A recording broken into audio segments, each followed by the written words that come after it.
సృష్టిలో తండ్రి ప్రజెంటేషన్ కనబడుతుంది యెహోవాది, వెనక బ్యాక్గ్రౌండ్ వర్క్ ఎవరు చేస్తారు?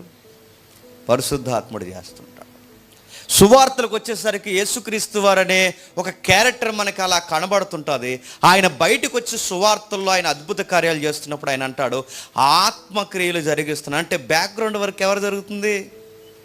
పరిశుద్ధాత్ముడు జరుగుతుంది. సువార్తలు దాటి పత్రికలకు వచ్చేసరికి అపోస్తుల కార్యం నుంచి అపోస్తులు వాడబడతారు. అపోస్తుల కార్యాల దగ్గర నుంచి పత్రికల వరకు ఎదరు అపోస్తులు కనబడుతున్నారు, కానీ బ్యాక్గ్రౌండ్ వర్క్ ఎవరు చేస్తున్నారు చెప్పండి? పరిశుద్ధాత్ముడు చేస్తున్నారు.